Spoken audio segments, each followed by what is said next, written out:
Hold up.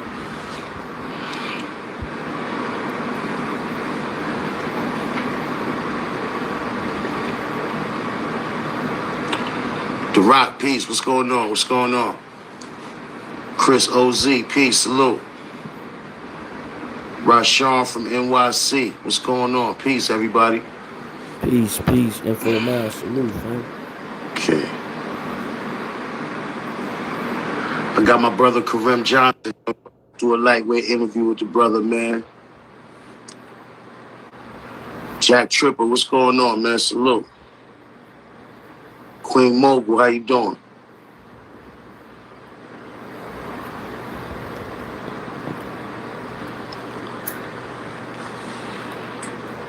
Yeah, we're gonna do something with the brother right now.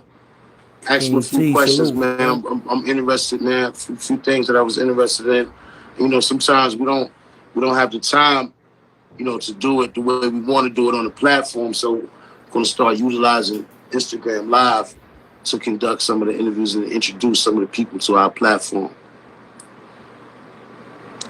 The Kev Mac joint to be out in the next couple days, man. With all the Corona stuff that was going on, I'll not say we got sidetracked, but we had to, make sure our families are straight. So we had to put some stuff to the side. But yeah, that'll be out by the end of the week. Hopefully, we'll have that out to y'all before the end of the month.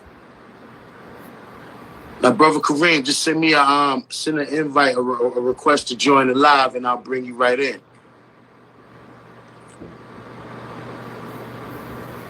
Appreciate everybody for tapping in.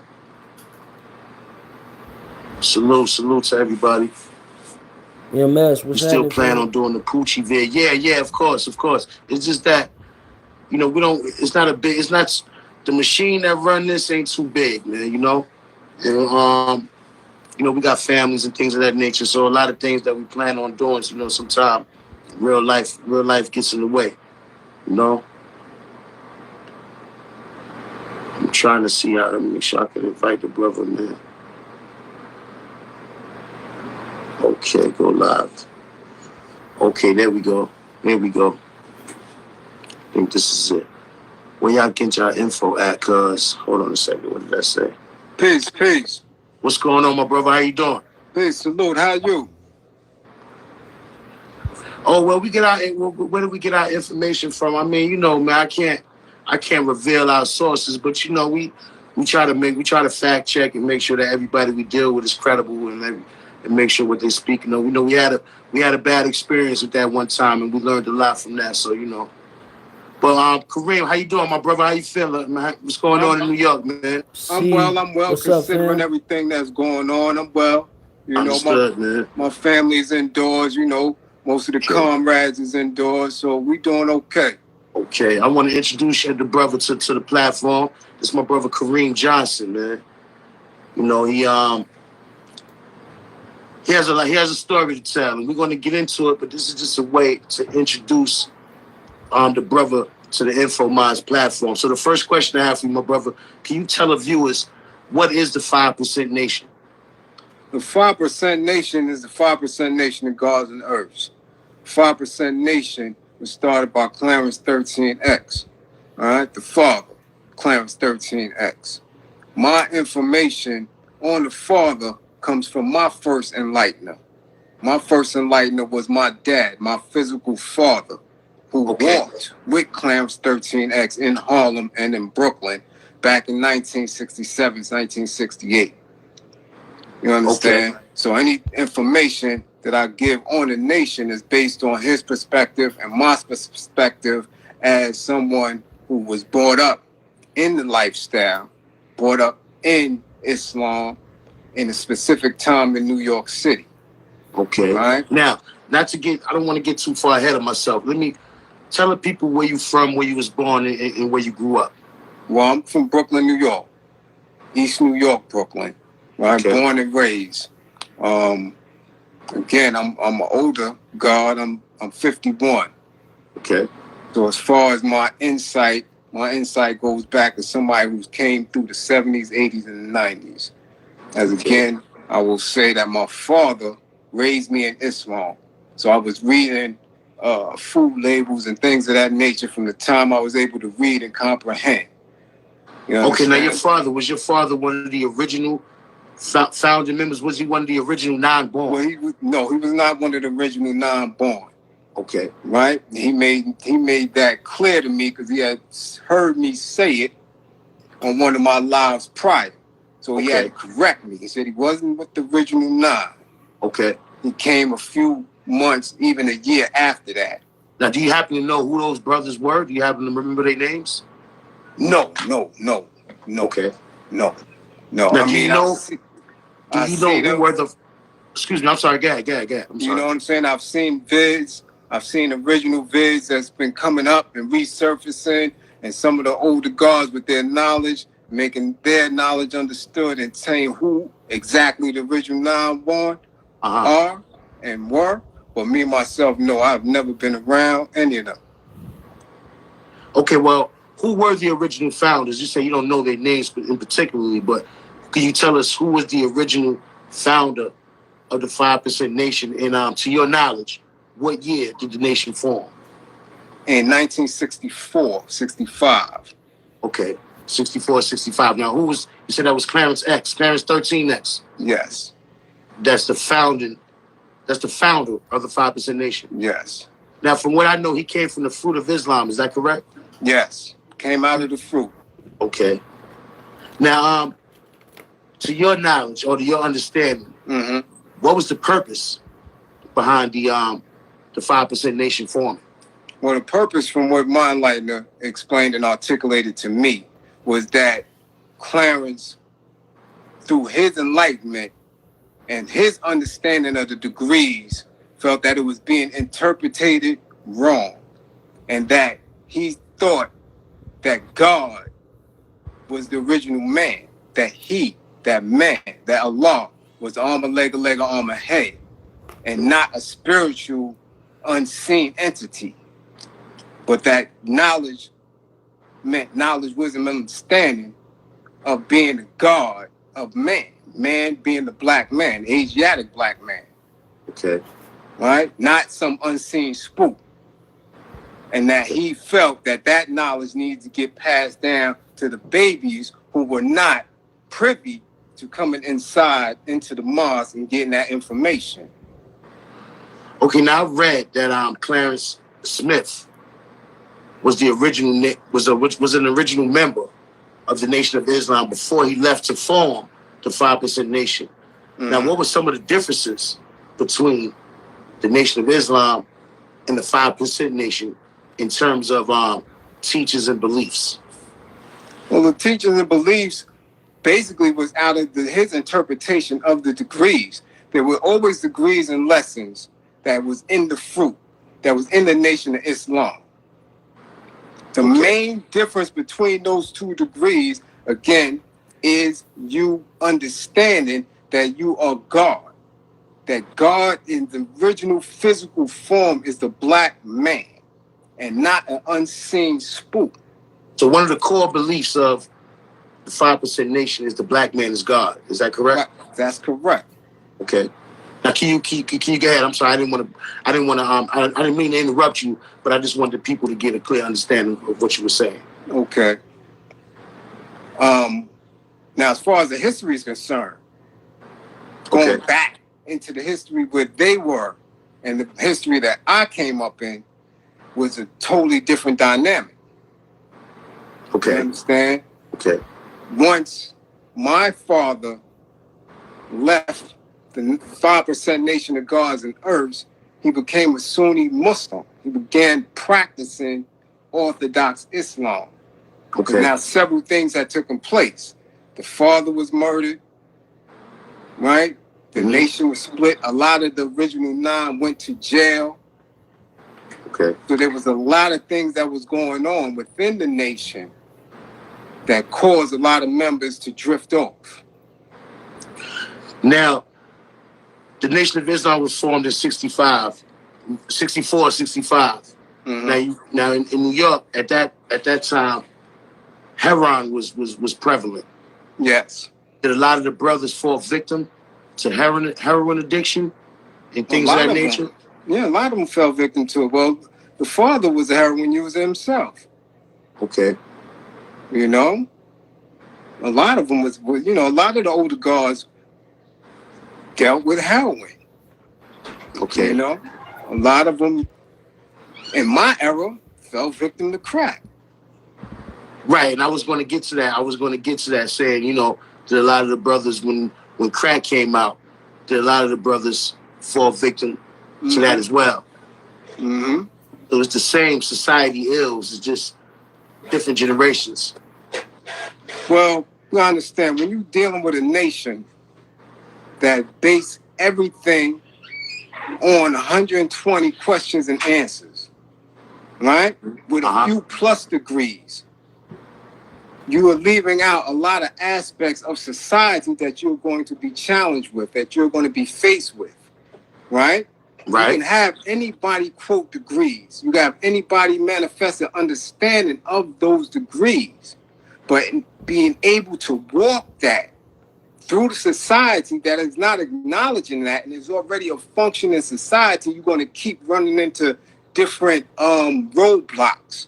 And if you're not prepared for them roadblocks, frustration will cause you to fall victim to those same ills that you already have knowledge of, that you already know is dangerous. You're going to fall victim to it because there's nothing outside of your study other than those degrees. So just like they fell victim to heroin in one generation, they fell victim to alcoholism in another generation. When my generation came up, they fell victim to the crack. Okay. You know, but now that we have a resurgence of the 5% nation of gods and earths, right? Right. They should not fall victim to anything. Now, speaking of the resurgence, you know, you see guys like Carmelo Anthony. You know, you'll see guys like Jay-Z, who's always mentioned certain things and certain rap lines that you would think that maybe he did have knowledge himself or he was connected to some 5%ers in some kind of way. Right. Now, there's certain rappers that sport the star, who have 5% flag. Right. Now, although we don't know if they're a part of the nation, you feel these type of individuals should get a blessing or be co-signed before they can wear that flag or chain or anything that represents the nation. Well, they shouldn't wear it unless they attach to one of the Allah schools. And one now, of the guards. There's two parts of the question. Okay. Before you give me your answer. Now, I also want to know, do you find it disrespectful if someone is wearing the flag more so as a fashion statement and not really adhering to the teachings? Very disrespectful. Very disrespectful. Because I'm from an era where, excuse me, if you didn't know your degrees, you couldn't come outside. Okay. If you didn't know how to manifest anything that you claimed to know, you was getting hit in your mouth. But after you see me growing up in Queens, you know, I'm born in '75, so you know, you was privy to watching how the Seven Crowns ran. Exactly. I wasn't privy to watching them, but I've heard of them. You know, I have some older guys in my neighborhood. You know, a lot of the guys that I came up under was God bodies and things of that nature. So I've always heard you talking. I've always understood the vernacular that some of the guys use. Not me being God body myself, but just being around them guys. You know what I mean? And I just feel like, I don't know if it's the popularity of the gang mentality these days. I just feel like if we could get back to some of the original teachings of the nations of gods and earths, that's something way more positive than the gang culture. And as we go on into the conversation, I want to ask you, a lot of people associated the 5% nation in the gods and earths when it came to Rikers Island as being just another gang. Okay. So I want you to give me your take on that as well. Okay, well, to answer the first question, I find it very disrespectful. I find that Jay, Mello, well, I don't know Mello, but I just it's been times when I've seen Mello as an athlete, and from what other people are saying, that he has knowledge of self and is more than him just showing that he actually knows the degrees. So I don't know. As far as Jay, I seen Jay come through the door with Jazzo, and that was part of the Ansar community. So if he has knowledge of self and he's embracing that, you understand what I'm saying? If he's embracing the universal flag of the 5% nation, these brothers need to be attached to a law school. I have not seen any of them attached to that. Okay. Right? I need to see them do more than just make it a gimmick. You understand what I'm saying? Because now that the whole entire community, not only the Nation of Gods and Nerves, but the woke community, the conscious community, has a resurgence and an elevation and a vibration up here. Okay. I don't believe nobody should be utilizing it to capture that audience, to make them seem as though they with them when the original people are still suffering just by calling somebody's name or using their labels, using their symbols to garner that attention and not do nothing for them or nothing with them is false. So I don't give them no respect for that. You understand what I'm saying? Now, with that being said, is there like a 5%? Is there a council?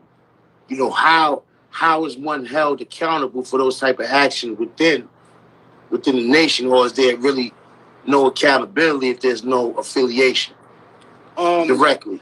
There's always been a council. You can go to any cipher at any of the law schools. You know, we lost a couple of powerful older guards that used to have a format, a lane that could get to these individuals. You know, we lost Father Divine, who was from Nubia. You dig? We lost Prince Allah out of Starrett City. You know, in Medina, everybody know we lost Papa Wu. You know, Freedom of Law. You know, it was a few older guards that had that direct lane to these industry people. You know what I'm saying? That could make them, you know, at least feel a certain way if they couldn't exercise extreme justice to get at these individuals for doing that. But again, we live in a different time where these dudes have different protections. You understand what I'm saying? So, you know, they could get away with that. Where somebody else in the past couldn't. Now, you mentioned that Jay-Z came through with Jazzo, who represents the Ansar. Can you explain the difference to the people between the nation and the Ansar, if there is a difference, just so they... it was a heavy difference that the Ansar utilized, you know, portions of the degrees and the lessons, right, of the 5% Nation of Islam, and utilize lessons and degrees from the Nation of Islam, and then had their own understanding of what those degrees meant, and incorporated their own understanding into their own way of life and their own pamphlets. But they were, again, something that came out of a more spiritual aspect, right? The Nation of Gods and Earths dealt with science and math. Nothing outside of man. Nothing outside of the black man. The black man is master and controller over everything in the universe. That's the main difference between the Nation of Gods and Earths and any other way of life or any other religion, any religious sect. Religion is dealing with spirituality that is outside of the man, and anything that the man can't comprehend, they attribute that to something that is way out, far out or far down under. The nation don't believe in that. You see, so when you got people like Jay and Jay Electronica who are spitting different things in between the bars, where you on one hand saying that you believe in the 5% in the nation, but then you also say you acknowledge people that's prostrating, is confusion, and it shows that it's gimmicky and it's not coming from a solid perspective and a true base. Right. Now, so would you say, in a nutshell, would you say the Ansars was kind of like just the way that the 5% Nation branched off from the Nation of Islam? Yeah. The Ansar Nation was a branch kind of off of the 5% Nation? Everything came out of the 5. Everything had its breakdown. Everything came out of certain schools of thought. Okay. Right? Master Farad Muhammad, right, taught Elijah. Elijah took his understanding and built the nation of Islam. And up out of that fold in Clarence 13X, right, who built the nation of gods and earths, the 5% nation of gods and earths, right? Mm-hmm. Now the Ansar community, because every generation you're going to have a different understanding. Right. The Ansar community was something that was totally different. It mixed Islam with a whole lot of other things and their own understanding. Okay.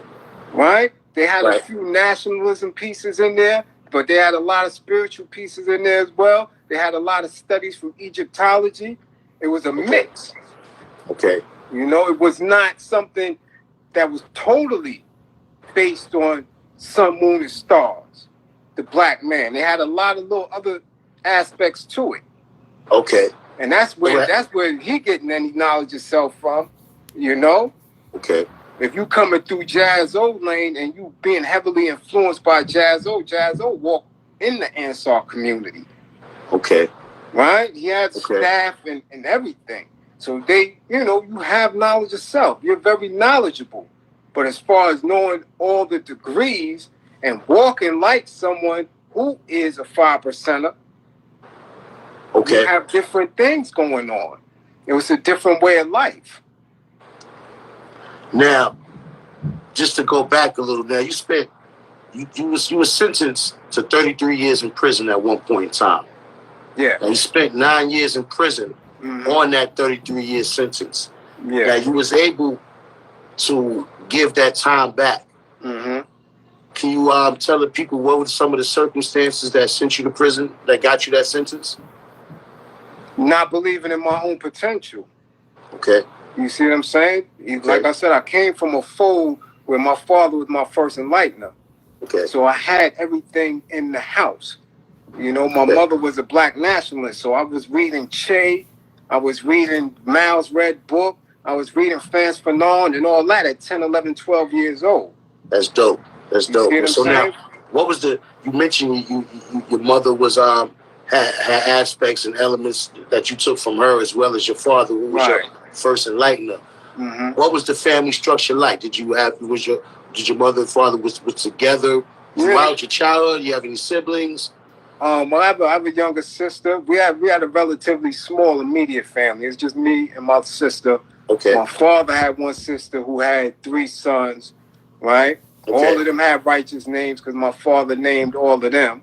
And they eventually moved to Queens into Left Rack. So my younger cousin, Everlasting, ran with Everlasting, Y, Big Y's, and WAP, and all of them in black. So I knew them from my cousin moving out to Left Rack.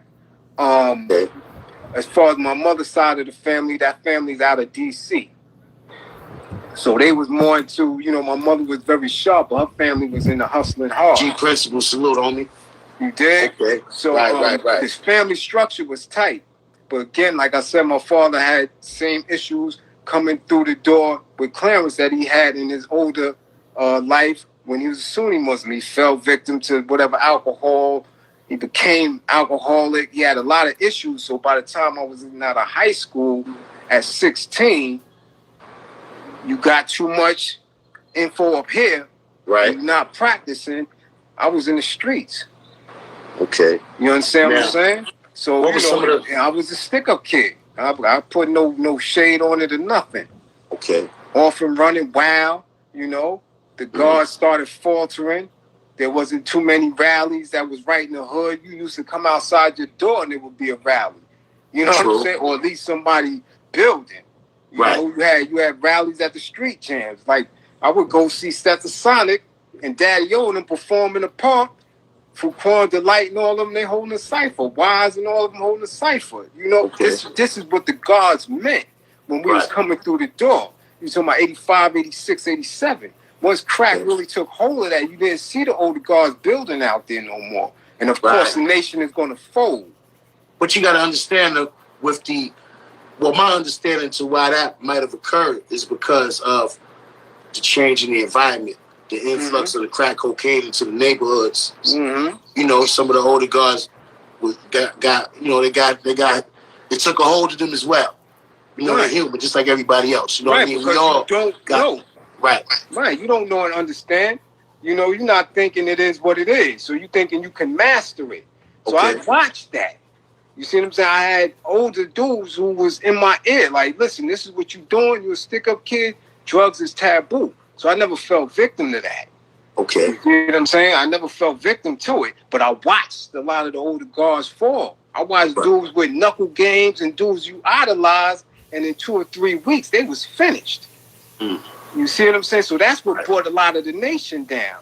And so now when you have something dynamic like that within the first few, 3, 4, 5 years, when you get to 93, right? And all the guards is in jail and on an island and things of that nature. This is where the gang mentality comes in as far as most of the original Bloods being guard. A lot of people don't know that.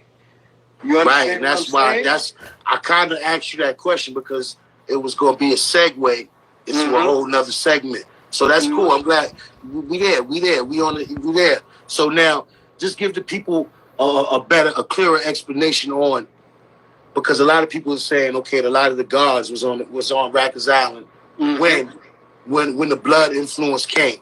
Right. And a lot of people say that a lot of the guards was getting high. Mm-hmm. And that caused a lot of friction because the Latin Kings is for the most part, is the dudes who had it. Mm-hmm. So then a lot of these guys that are guards will become in debt because they borrowing shit, whatever they're doing. And that they say that caused a lot of the earlier friction. Mm-hmm. Now, I don't know for a fact because I wasn't there. Mm-hmm. Now, from your experience or from what you might know, give the people a better understanding of that dynamic. Well, listen, I didn't start going to jail until late, right? Okay. I did some college. I did a tour in the Army. I came home. I'm starting to do things with these hip hop artists, but I'm still throwing my banger. I'm doing a lot. My first bid was from 9-1 to 9-3. Okay. Right. So you was there when they say, quote unquote, that the Bloods formed in 93. I was already up north. Okay, right? so in 93, I'm coming home. Matter of fact, it was around 92, because as soon as I came home, they dropped Protect Your Neck. So I was running around with them at that time. Okay. Right? When I went back through in the end of 94, beginning of 95, they was already in it. But they wasn't as entrenched. So the first Blood I met was a guard named Ken Dew out of the Bronx. Okay. Little short dude that walked with a limp. Okay. So we building on the degrees. You see what I'm saying? Now you say he was a Blood though by that time. Right, but he never you told knew him me from being he was Blood. God. Right. Okay. I met him. He told me his name was Dew. Okay. And me and him started building. I'm telling him about George Jackson and getting him hip to certain things that's going to keep him solid through jail. But he didn't tell me he was Blood because they was running around at that time under the cloak because they was putting in a lot of work. Okay. You see what I'm saying? And they was outnumbered. Mm-hmm. So he was the first Blood that I met. And he told me he was Blood one day when we was going to court. And he was getting nervous. I said, yo, why are you nervous? He said, listen, them dudes going to try to get at me right there because I ate one of their peoples. Okay. So I said, okay. Y'all going to court. Y'all on the bus going to court. No, we in the pen. Oh, you in the bullpen waiting to go to court. Right, okay. So I said, well, I got you. And the way they was speaking and the way they was trying to get at him, I said, well, damn. What is it? Because they was kings. I knew they were kings. Okay. So I'm like, okay. I said, it got to be more than a cutting. So I happen to know one of them. You happen to know one of the kings? One of the kings. Okay. So I said, yo, what's good? He was like, yo, that Blood right there hit my man something decent. So I'm like, Blood? So I'm just thinking he's talking slang, like black dude, Blood. Right, right. I'm still, Bloods is West Coast. I'm not even thinking of that shit. Okay. But no, he said, nah, he's in the gang. Long story short, nothing happened. Okay. We get back to the building. I said, so why he kept saying you Blood? Like, he called me, please, like, son, because I'm Blood. I said, blood? He said, yeah, blood. I said, like a Cali, like blood? He said, yeah. Yeah. So I said, so where the rest of y'all at? He said, they in the bank. Okay. You see what I'm saying? So I said, so why they not out here holding you down? I said, we don't really be out like that. Because niggas are so outnumbered that as soon as you come out the bank, you put in some bank and go right back. Right. They was only living in the bank. Right. They wasn't coming out like that. Okay. But then, again, like I said, a lot of the older guards and a lot of the guards took to that. Okay. Why? Because they didn't want to take to the Muslims, because at that time, Muslims wasn't seen as no strength. Okay. But this new shit with these young dudes that's running around eating and touching whatever was building momentum. Okay. You dig? So you got a lot of the guards, again, guards got some type of intelligence. So right. That's why it took me, I had to, just understanding how the jail shit go. I understand that, one man standing alone, you got to be a hell of a motherfucker. Definitely. You know what I mean? So, my whole thing is, just before we get too far off now, how did you wind up giving that time back, that 33 years? What were some of the avenues that you pursued? Well, first of all, I went to trial, and I didn't make it an easy trial. Anytime these little, 18Bs or paid attorneys try 18B is a lawyer in New York. Right. They have lawyers in legal aid. They call them 18B lawyers because, some of them work for pay, and they also take cases from the state. Right. So people understand what he said when he meant. Okay, right. And these are usually terrible lawyers. So anytime they didn't preserve a right or didn't do something that I thought was beneficial, as far as my understanding of the law was, I spoke up. Okay. The trial got stopped several times. I wows out. Okay. And I'm radical. First of all, I didn't think that I should be in there because it was a robbery. Now, I've been robbing all my life, but I never did this shit here. Okay. You dig? So my thing is, I'm going to trial with it. I'm reading the indictment. They got me indicted for robbing Jane Doe's, Jeffrey Doe's, John Doe's. It was, I called my case in Quad Studios. You see what I'm saying? Okay. So, I'm familiar with that whole studio area, the scene. I was in Quad several times. Okay. So I caught the case in there, and I know now I didn't rob nobody up in this spot. Okay. So my thing is, give me for attempt murder, because I did pull out and try to air them out. Okay. You can give me for attempt murder. You can give me for reckless endangerment, but you're not going to take me to trial for no robbery. Okay. You see what I'm saying? I don't rob people on the street. That ain't my thing. Take me to Wall Street, take me to a money drop, take me to a check cashing place. I'm going to do my thing. I'm not robbing my peoples. That's not me. So I went to trial and blew trial. But so that's how you got the 33. What was they offering you? What was the cop out? It wasn't no cop out. You see what I'm saying? So I was determined to say, well, fuck it. Y'all want to play hardball? Let's go. Now after we picked trial, they tried to give me a cop out. Any lawyer that came at me with a cop out said, well, the DA getting ready to offer. I said, I don't want to hear this shit. I'm going to trial. Okay. So I never even heard it. After I picked my jury, we went. If I was in any other borough, I would have walked, because they never had no evidence on me. But when you're in Manhattan and, you got guns, I don't throw my hammer. So I got knocked in the car with the hammer and all that. They chased me from Quad damn near to Jersey. I got knocked on the exit after Polo Grounds. So, you got arrested on the West Side Highway? No. They actually, because I wasn't driving. Broads I had was driving, and they knocked us into the FDR once we hit 2/5. Oh, okay. And that was it. Once I tried to tell her don't get on the highway. Once we got on the highway, that was it. I knew they was gonna have a roadblock. Okay, now you blow trial. Yeah. They give you 33. Go back to the island. You headed up north. Right. What was your move from? Because while you wait in trial, it's fun and games. You're on Rikers Island. You're getting visits. Everything is it's fun and games, so to speak. Right. Until you get sentenced. Right. And so now you got 33 years on your back. Now you're coming back to the island. Right. What was your experience going up north with the 33 on your back? Well, I never believed I was going to do it. Because my thing is I'm going to dig a hole. Remember, I've been reading Blood in My Eye since 1990. Okay. So my whole thing, I mean, I read it every day. My thing is I'm going to dig a hole. Whether it's going to be a legal hole or whether it's going to be a physical hole. I'm not doing this time. Okay. You see? So that was my mindset. I was off the meat. I did, you know, when you're in the street and you're running wild like that every day, all day, right. You know, it's a different time. It's 95. We thinking the world going to end in 2000. You know, your mind is gone. You're very radical. No, this is not the guy that 50 Cent did the show on, but the brother has a story similar. He's just not a lawyer.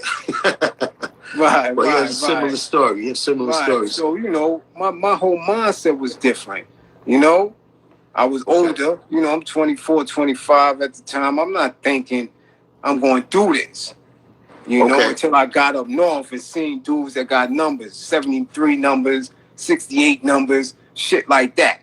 That's what I always like to tell the youngest. You going to do every dime of that time they give you. You know, people see them numbers and think they're not going to do it. I got dudes that's doing 44 right now. I got homies that been locked up since 88.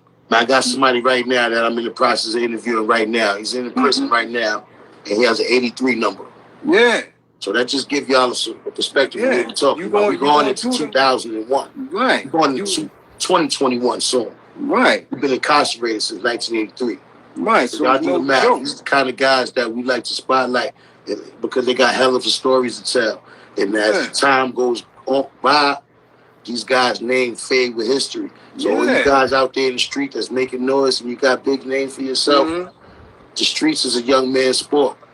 And you might have a name now, but time gonna go on and your name gonna fade away. There's gonna be another motherfucker that was putting in that same pain you putting in, but you're gonna be young and fit and have the time. You know what I mean? So people gotta just be mindful of that. You know, you got guys on Instagram, they going crazy, they got chicks shaking ass and all that type of shit. We got 20 people in the joint, but this is the difference from what we do here on this platform. We got a good brother. We talking about a real topic. Real life shit that you could really put in your pocket and take with you. So I mean, some of the things, some of the jewels that this brother is giving us is some things that you could apply to your life and make sure that you know keep you guys on the straight and narrow, because you got guys like the brother right here that's been through it and is giving it up raw and uncut. Yeah, it's a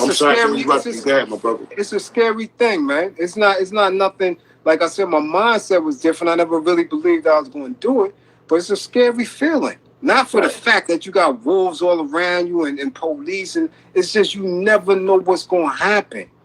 You don't have no control of your life. That's a fact. You see what I'm saying? They don't never have to open them gates at all. They don't have to feed you or nothing. Every time you go in your cell, it's a possibility of you not leaving that shit. It's a waste. That is right. And every time you come out that cell, it ain't a possibility that you're going to make it back in there for the next count either. Right. So it's always an unsettling stress. It's an unsettling fear of the unknown. That shit ain't no, you know, anybody could be a wolf all day. Anybody could run around mindless all day getting that work in. But that don't mean that they got it in them. You see what I'm saying? Now, your circumstance might be a little different because of the upbringing that you had and the enlightenment that you already had. So now, with that being said, now you get into the prison system now. Now we talking about this is it's a world of savagery. Oh yeah, definitely. People respect you more for the level of violence that you're willing to inflict on people. Yeah, that's how you get your status and your clout. Now, with you having the understanding that you had going in, did that make it easier for you during your bed, or did that make it harder because you more of a critical thinker in a place where spontaneity is king? My thing that made me survive is that I come from East New York, Brooklyn. It ain't that's half the battle. I'm gonna keep it 1,000. Okay. People who know New York City know East New York, Brooklyn. Right? That's half the battle. Most of the time people ask you where you from. I'm from the East. I'm from East New York. So now they gotta figure out, well, damn, is he one of them dudes? Because we don't think rational when it comes to getting it in. You're not going to just play nobody from East New York. And you don't know if this just an East New York fighter, if he a gun buster, is he one of them dudes that'll go home and kill your kids? So dudes are real standoffish when they mess with cats from East New York. So that's half the battle. Okay. And then I'm not no dude that's just from the East. I know dudes. I've been around dudes, real dudes. So that was always, you know, my thing. That's why I always remain neutral. I'm not going to join no organization or nothing. I'm going to be neutral wherever I'm at, and I'm going to hold my own because that's who I came up idolizing, dudes that held their own. Okay. You see what I'm saying? Wasn't part of no groups. Most of my OTs, my OGs, the older guards was dudes that was on their own, had their own knuckle games. You see what I'm saying? Bust their own hammer, took their own fall. So I never grew up wanting to be nothing but people like them. True, so I'm not going to join no group. Now,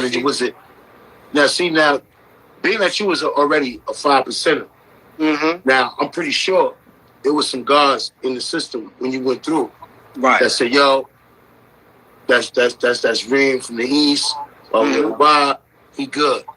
Now, was there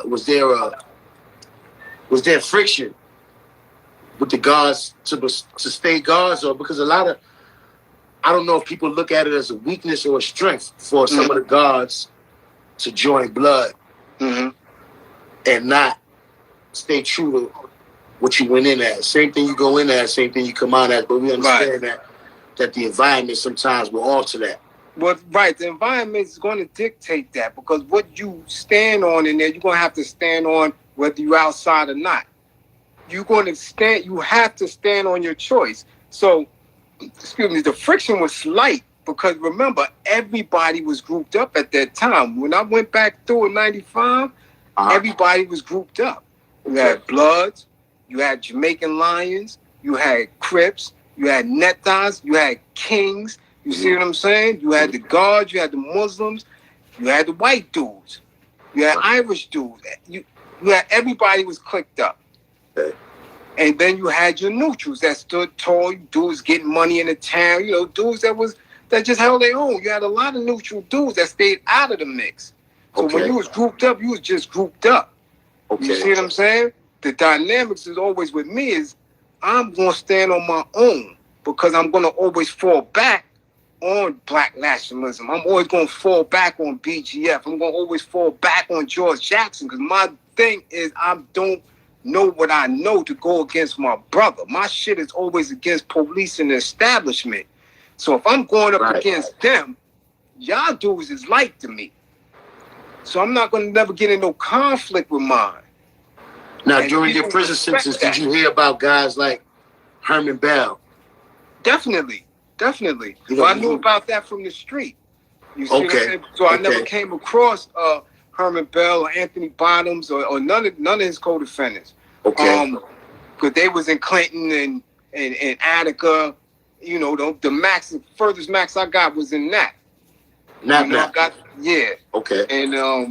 in there you had a few of the, older guards, a few of the bodybuilders. You know, I met Big Spady up in there. Then he came over to Fishkill with me because once I got my appeal, that's where I really met a lot of the Bloods. Now that's Big Spady from.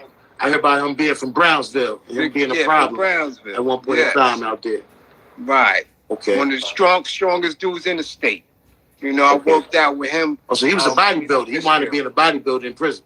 Yeah, and came home doing the same thing. Came home and ended up personal training, getting money, doing the same thing. Matter of fact, one of his relatives just passed, so, rest in peace on. But when I came back on my appeal, now I come back down to the island in 98, that's when all the turmoil was. You know what I'm saying? As far as, because now, as I see some of the brothers quoting the history on the Bloods, they had to open the books to clear some of the shit out. You see what I'm saying? When they was coming up north, I was at downstate, so a lot of them was coming through, and I was taking care of a lot of them. Through reception, because downstate is reception, so you got no lotion, you got no... Now you mean taking care of a lot of them as far as Bloods that you might have known that was from the East? No, not from the East. Most, because there wasn't too many in the East. Only my homie, Mark Cross, Hellraiser, is the first one who sent blood to East New York. Okay. Right? He was the first one to send it to East New York.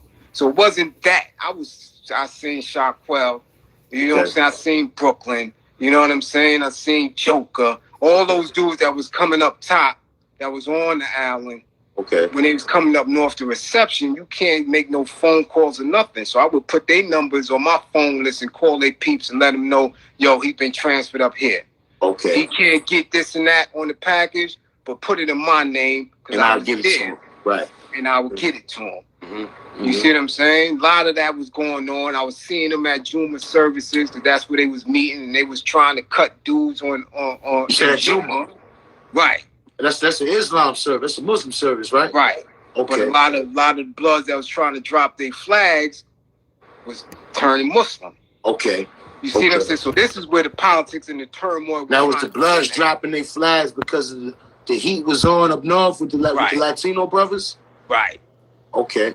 Because again, you have to be really with the shits if you're going up into a spot and your numbers is low.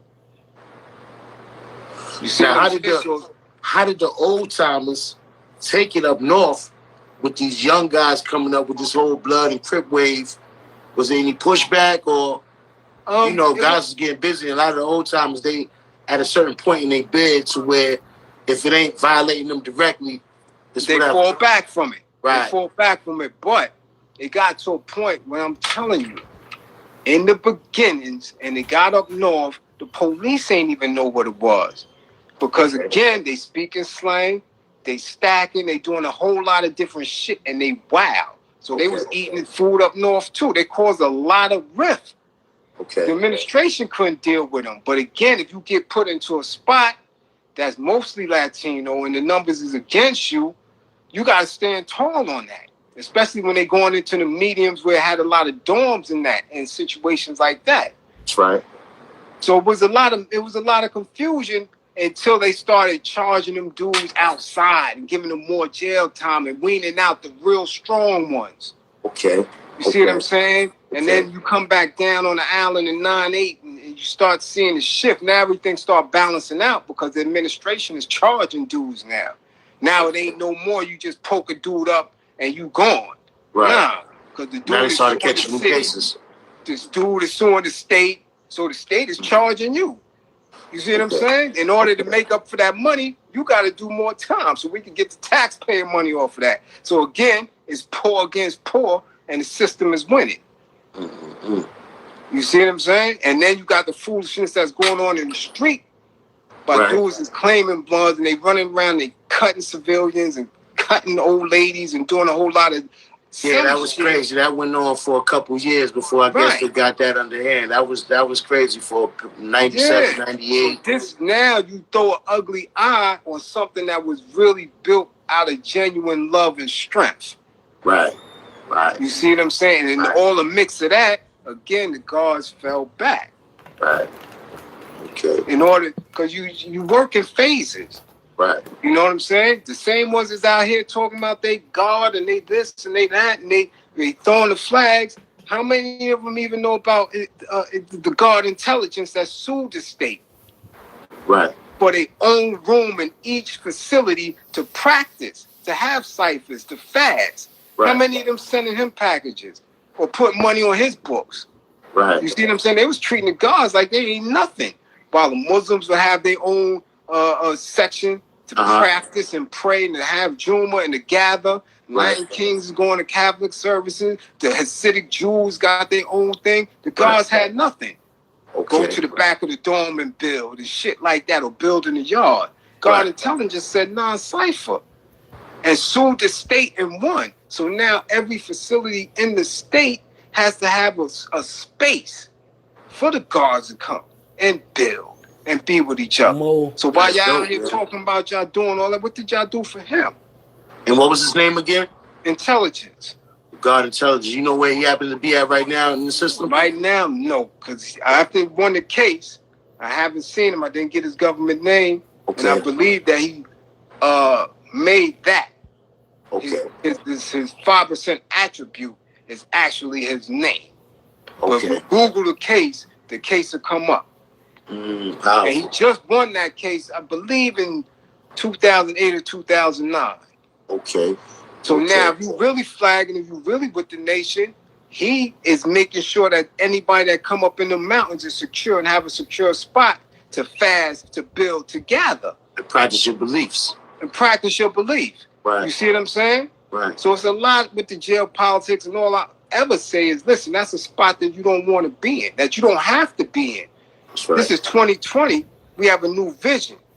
That's right. So it makes no sense for you to be doing any type of criminal activity. I always tell people criminality is not revolution. Criminality is just criminality. Revolution is challenging the structure. And this is one thing that's a problem in our community. Well, it might not be our community only now, because the hip hop culture is a nationwide, it's a worldwide culture now. Give the people a breakdown. I'm gonna grab something to drink, but can you give the people a breakdown on fuck, I lost my train of thought for a second. Hold on, give me 1 second. On criminality? Yeah, the difference, because people think that being real is being criminal. Mm-hmm. And give them an understanding that you can be real because you get up and go to work and take care of your family, and you paying your bills on time, making sure you got a roof for your head. That should make you real in the eyes of a man. Definitely. But give the people your perspective while I grab something to drink, my brother. Well, my perspective always is going to be, there's a difference between being criminal and being revolutionary and being real. Right? A criminal lifestyle is easy. A criminal lifestyle is built on you not being able to manage your anger, to manage your emotions, to have no discipline, and to blame everybody other than yourself, for your situation. So now, when you have somebody that's getting up and working every day, they're going out against that community, against the system that's saying that they are nothing.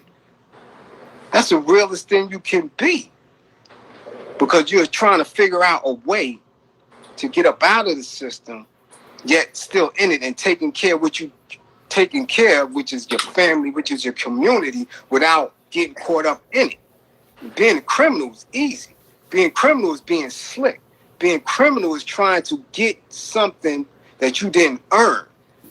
You dig what I'm saying? So that's the difference between being real and being criminal. It's a fact. That's the clout chases. Being revolutionary. Revolutionary is love inspired. Criminal is hate inspired. Right. You see what I'm saying? A revolutionary love himself, love his family, love his community, and he's going to do whatever it takes. Use strategies and tactics and employ not being captured. A criminal is just waiting to get caught. A criminal is trying to out-slick instead of challenge. You got to challenge the system if you're really being revolutionary. That's a fact, but being revolutionary also comes with a lot of heart, and you have to be willing to step out of the crowd. You understand what I'm saying? Because revolutionary, you going against the norm. Mm-hmm. You understand? You're going against the status quo. So you have to be, you have to be of a certain, degree, a certain pedigree to take that leap of faith. Mm-hmm. But we have to make it more fashionable, make it more cool to stop associating being real, to stop associating that shit with the streets, man, because motherfuckers is getting taken out to the cemetery, to jail, all type of shit. Now with the drugs, so it's just bugged out. You gotta make it cool to be not criminal. Quarantine is gonna make it real cool. This quarantine, the way the system is falling apart, is gonna make it real cool to be revolutionary in a minute, because it's not gonna give you a choice. You have no choice. That's just what it does. You see what I'm saying? Now, I spoke to my brother Mike Love. Now, Mike Love did a lot of time in prison as well. We're going to introduce him to the platform the same way we did with you. And I told him, look, this is what I'm into the podcast thing, and I'm trying to expand my knowledge.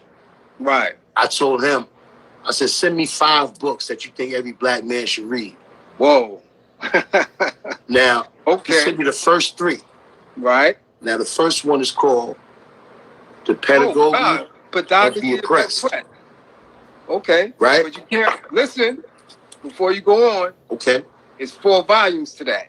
Okay. So make sure you get all of them. You got Pedagogy of the Press, Pedagogy of Hope, okay, Pedagogy of the City.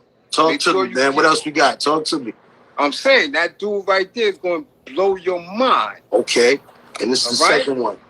The Miseducation of the Negro. By Carter G. Woodson. Mm-hmm. And the other one is Makes Me Want to Holler, which I'm almost finished now.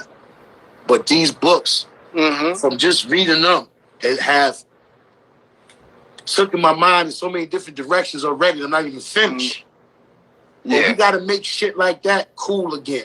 We got to make us podcasting guys and these guys that's on these platforms with a following. That's the type of shit that we got to make cool again.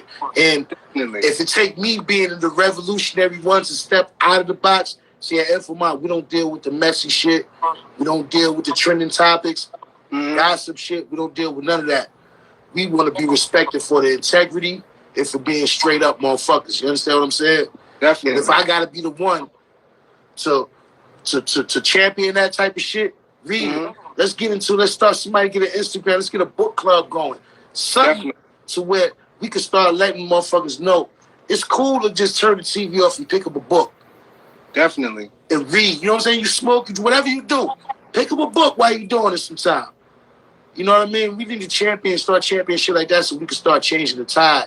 And this is all I've been talking about for the last few years. I've been trying to get dudes up out of the street and have a self-imposed curfew so you could get more knowledge yourself, so you could calm down, so you get off the street, get out of harm's way, so you can't get arrested.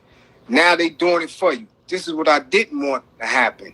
Right. I've been doing this for the last 4 years. I said, just give me a half hour from 8 to 8:30, because if I could get them in the crib from that time, they might not go back out.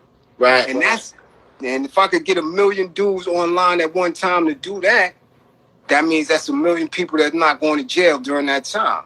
And that was one of the main reasons that I wanted to bring you on, because I feel that if we can get back a culture of guys wanting to obtain knowledge itself, it brings on a whole lot of knowledge, because becoming a guard comes with a lot of reading. You have to be able to, you have to take in a lot of information, and you have to obtain that information, because when you come across another guard and y'all start building, whatever you manifest, you got to show and prove. And that shit is just studying, comprehending, reading comprehension. Shit that we need, because a lot of these guys, when they get a microphone in front of them, they can't even hold a conversation and speak legibly. And, you know, everything is a slang, everything is this. You got to know when to turn that shit off and turn it on. You know what I mean? But they don't have the tools. So what we try and do is bring brothers like you on that give them those tools that they need. Some motherfuckers just got one tool in their tool bag, a hammer. You need a screwdriver. You need pliers. You need a lot of different shit, man. You need everything. You need everything. You know, my main study is in military strategy. Like I said, I was in the Army for 2 years, a combat medic for an infantry unit. Okay. You see what I'm saying? So this is what our people need. Without a military, we have nothing. Right. So we need to build that. But you have to have that mindset. So them books that he gave you to read, and that's not even a basic starter kit. Okay. He jumped you over a couple of levels. That pedagogy is mean. I'm telling you, your life ain't gonna be the same after that. That's a fact, man. That's me. And I got that one from my enlightener. My father sent that to me up top. You know, because I'm going through it with him. I'm going through it. I'm hitting him with all type of science. Right. But he went back to school after he got his life together. He ended up getting his master's degree. So now he's a counselor. He's a counselor at St. Luke's. Yeah, he went back to school at 53. Got his master's degree. You hear that? You know he went back to school. Yeah, at 53 years old. Yeah, got his master's. You know what I'm saying? It ain't never too late, man. He's been sober 25, 30 years now. That's a blessing, you see what I'm saying? Doing his thing. So when he hit me with that, it was no turning back, because I was hitting him with everything black. I mean, I've read 1,000 black joints, knowledge of all of them. Okay. Anything Huey put out, Eldridge put out, anything the Panthers put out, I done did the knowledge to that. Anything that came out of Fidel Castro, anything that came out of Vietnam, anything that came out of the IRA and the Irish Republican Army, anything that got to do with warfare, I acknowledged it. But you need other philosophies. So when he